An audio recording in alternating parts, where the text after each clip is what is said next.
House Leader, third party. Thank you, Honourable Speaker. According to the scientific review of hydraulic fracturing in British Columbia released last week, there are significant problems with the monitoring of water related to hydraulic fracturing operations. The report noted that, quote, from a public perception perspective, the various activities associated with hydraulic fracturing appear to be unregulated, and this leads to fear and mistrust of the regulators, end quote. The panel said current regulations might look robust, but there's not enough information to assess compliance and enforcement.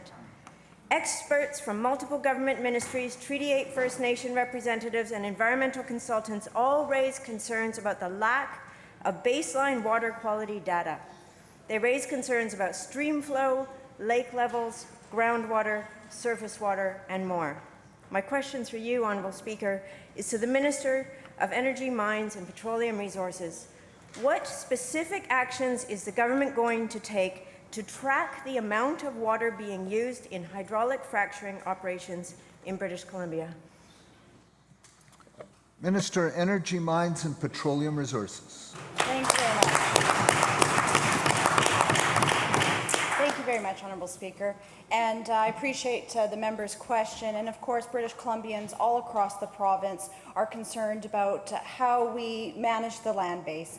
And particularly those who rely on natural gas to heat their homes want to make sure that the way in which we are extracting natural gas from the ground is done in a responsible way. And that's exactly why we asked our scientific panel to take a look at hydraulic fracturing, because we know that the majority of our natural gas is extracted using hydraulic fracturing. And of course, we want to make sure that our water is protected, their quality, as well as the quantity, Honourable Speaker.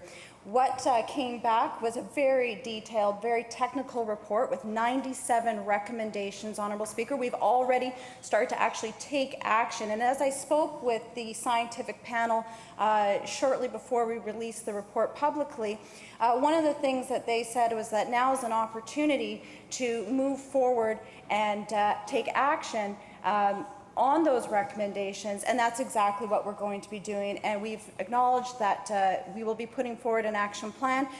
Short-term actions will be taking place in May, with longer-term after consultation in December. House Leader, third party on a supplemental. Thank you, Honourable Speaker. Okay, so no specific action on tracking water yet. Something's coming, I guess. But during its review, water use was one of the most significant concerns raised with the scientific panel. The report stated that there is a lack of climate, hydrometric and groundwater data in northeastern BC, and any data we do have is often outdated.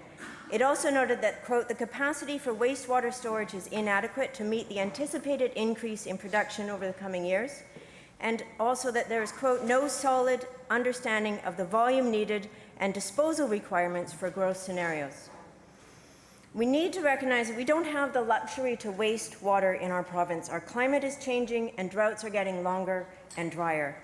Government needs to understand and plan for the impacts of climate change.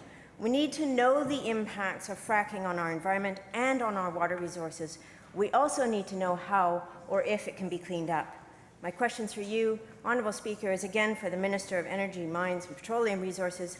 How is the government deciding on the allocation of water used for fracking when we don't know how much water is being used, we don't know what the impacts are, we don't know how much industry will need in the future, and we don't know if or how it can be cleaned up? Minister, Energy, Mines and Petroleum Resources. Thank you very much, Honourable Speaker.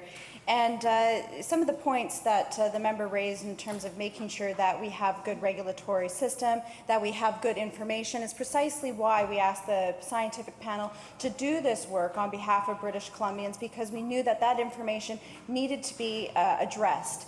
And they've identified the gaps that are obviously a result from the previous government. And we already knew actually of some of those gaps, Honourable Speaker, when we came into government in 2017.